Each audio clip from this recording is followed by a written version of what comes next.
धाकड़ खबर बेखौफजुमा बेबाक अंदाज। धाकड़ खबर के न्यूज रूम से मैं आपके साथ हूं अकरम रईस खान। जो खबर अब आपके सामने रखने जा रहा हूं, ऐसी खबरें बहुत सारी आपके सामने रखना चाहता हूं, लेकिन वक्त का थोड़ा तकाजा होता है, मैन पावर की कहीं कमी होती है और कुछ मशीनरी पावर की कमी होती है, जिस वजह से ऐसी तमाम खबरों को छोड़ देते हैं, क्योंकि घटनात्मक इतना सब कुछ हो रहा होता है, उसको कवर करने में ही सारा वक्त चला जाता है। आज बात करना चाहता हूं एक शख्सियत को लेकर। नाम रामदास अठावले है। बहुत सारे लोग उनको रामदास आठ वाले भी कहते हैं। वो खुद को दलित नेता बताते हैं, महाराष्ट्र के रहने वाले हैं, रिपब्लिकन पार्टी ऑफ इंडिया के राष्ट्रीय अध्यक्ष भी हैं। इसके अलावा मोदी सरकार में लगातार पिछले 7.5 साल से मंत्री बने हुए हैं। वर्तमान समय में वो सामाजिक एवं न्याय अधिकारिता मंत्रालय संभालते हैं। उनके व्यक्तित्व, उनकी शख्सियत को अगर सीधे तौर पे समझा जाए तो दो तरीके की चीज़ें निकल के आती हैं। एक तो हमेशा वो आरोपियों के साथ खड़े रहते हैं, सत्ता के साथ खड़े रहते हैं, मतलब जो किसी भी मामले में आरोपी है हमेशा उसी के साथ खड़े रहेंगे, जो गलत कर रहा है उसी के साथ खड़े रहेंगे, और उसी क्रम में वो सरकार के साथ भी खड़े रहते हैं। इसके अलावा दूसरी उनकी एक इमेज है जो उन्होंने बना रखी है मस्खरे टाइप की, जैसे मस्खरा आदमी होता है ना, वैसी एक इमेज है। चुटकुले सुनाते रहते हैं, पार्लियामेंट में खड़े होकर कुछ कुछ सुनाते रहते हैं, लोगों को हंसाते रहते हैं, या इसके अलावा उन्हीं की पार्टी के लोग उनको पीटते रहते हैं। जी हाँ, उन्हीं की पार्टी के लोग मंच पे चढ़कर उनको पीटते भी रहते हैं। तो आप समझ गए होंगे, खबर के दोनों हिस्से आपके सामने रखने जा रहा हूं। एक उनका मस्खरापन, दूसरा वो कैसे कैसे कब कब आरोपियों के साथ खड़े दिखाई देते हैं। तो चलते हैं खबर के पहले हिस्से की तरफ।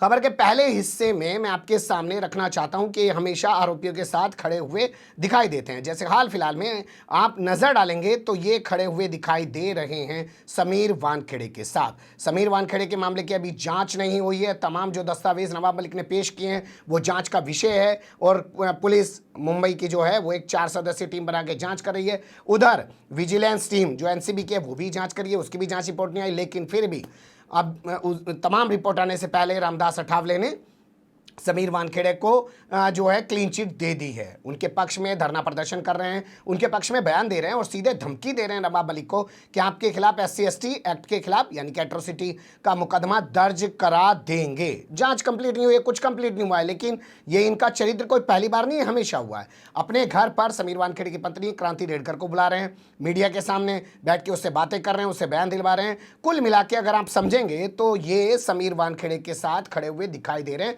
इनको उन सवालों से मतलब नहीं है जो नवाब मलिक ने बाकायदा सबूत देके उठाए हैं। उस पर भी कभी बोलते हैं क्या? नहीं बोलते हैं। दूसरी तस्वीर देखिए, अपने बेटे को 2 महीने के लिए जो है भेज देना चाहिए सुधार गृह में, जहां पे वो सुधर जाए, नशा मुक्ति केंद्र में भेज देना चाहिए।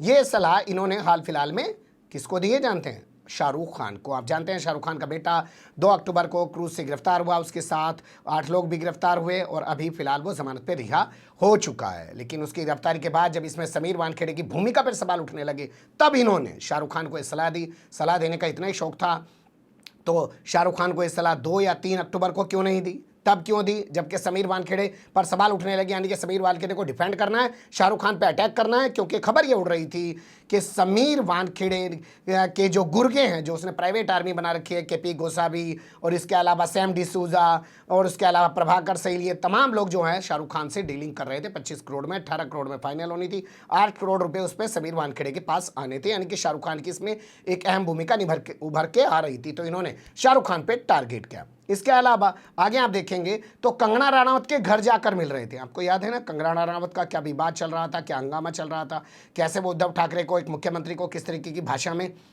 बोल रही थी, और रात दिन हिंदू मुस्लिम करने के अलावा कुछ करती नहीं है। उसी के चलते उसको Y+ सिक्योरिटी भी मिल गई है। तो ये भी बाकायदा कंगना रनावत के घर जाके, आरोपियों के हमेशा घर जाते हैं, ये इनका चरित्र बन गया है ये, तो उनके घर जाके उन्हें कह रहे थे कि तुम्हारी सुरक्षा रिपब्लिकन पार्टी ऑफ इंडिया का हर कार्यकर्ता करेगा, तुम्हें मुंबई में कोई डरने की ज़रूरत नहीं है। ये इस तरीके से उसके साथ खड़े हुए दिखाई दे रहे थे। जबकि आज भी जो है कंगना रनावत पर लगातार आरोप लग रहे हैं, चाहे जावेद अख्तर का मुकदमा हो या इसके अलावा कोई और जितने भी केस हैं वो तमाम चीज़ें चल रही हैं, विचाराधीन है, उसको कोई क्लीन चिट नहीं मिली। अब इसके अलावा देखिए, किसान कानून को लेकर इन्होंने पार्लियामेंट में खड़े होकर जो है एक चुटकुला सुनाया और एक तरीके का जिसे कविता कहा जाता है गीत सुनाया, जिसमें कहा, मैं कहता हूँ बिल में कुछ भी काला नहीं, मैं कहता हूँ बिल में कुछ भी काला नहीं, बिल तो है उजाला और काला बताने वालों के मुंह पर लग जाएगा ताला। किस तरीके से बता रहे थे उनकी ज़बानी सुन लीजिए। ये बिल मतलब ये बिल बोल रहे हैं कि भाई ये बिल है काला, मतलब ये सभी लोग बोल रहे हैं कि भाई ये बिल है काला, और जो बोलते हैं कि ये बिल है काला उनके मुंह को क्या लगाना है, क्या ताला।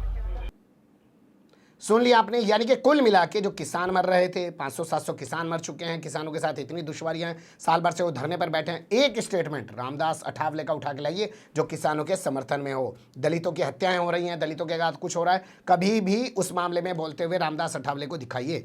लेकिन सत्ता के साथ खड़े रहना, आरोपियों के साथ खड़े रहना चरित्र बन गया है रामदास अठावले का। दलितों का वोट हासिल करते हैं और जाके किन लोगों के साथ बैठ जाते हैं ये आप भी जानते हैं। सुशांत सिंह राजपूत का मामला याद कर सकते हैं।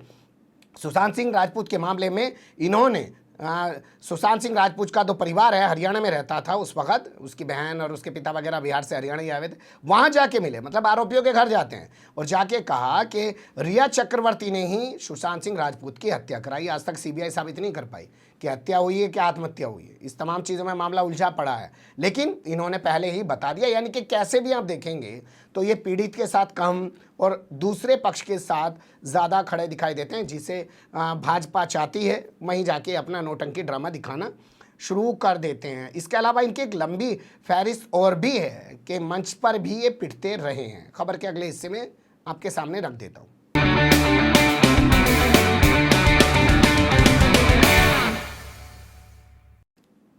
देखिए, इनसे जुड़े हुए बहुत सारे विवाद है, अगर मैं आपके सामने रखूंगा तो शायद घंटे भर की खबर भी कम पड़ जाएगी, लेकिन एक सभा का नज़ारा आपके सामने रख रहा हूं। ये खबर है 9 दिसंबर 2019 की। रामदास अठावले को ठाणे इलाका पड़ता है, आप जानते हैं पूरे महाराष्ट्र में।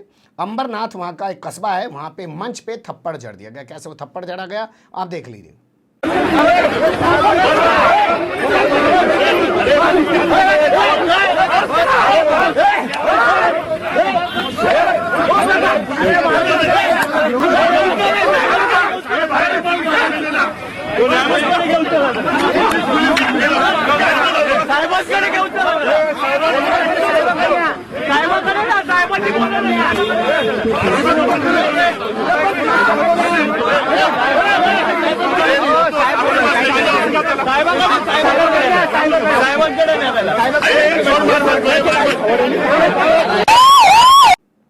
इसके बाद इनकी पार्टी के कार्यकर्ताओं ने इस शख्स को पकड़ लिया, इसकी जमकर धुनाई की और इसको भयंकर तरीके से पीटा, पुलिस के हवाले कर दिया। इस पूरे मामले को साजिश तक करार दिया, लेकिन बाद में रिपोर्ट आई कि ये तो इन्हीं की पार्टी का कार्यकर्ता है, शहर में इसके होर्डिंग लगे हुए हैं, ये अंबरनाथ कस्बे का सेक्रेटरी बना घूम रहा है, तो इन्हीं की पार्टी के नेता इनको पीटते रहते हैं, ये पीटते रहते हैं और अपनी कॉमेडी दिखाते रहते हैं। सिर्फ किस लिए? सत्ता में बने रहने के लिए। और नाम के तो हैं दलित नेता। और आजकल आप इनके स्टेटमेंट देख रहे होंगे कि उत्तर प्रदेश में आके चुनाव लड़ेंगे, क्योंकि आपको पता है यहाँ पे मायावती का बेस है और इनको लाके लड़ाया जाएगा तो कुछ तो वोट काटेंगे, और वोट काटेंगे, जितने वोट काटे जाएंगे उतना भाजपा का फायदा होता रहेगा। लेकिन हमेशा एक ही चरित्र में क्यों दिखते हैं?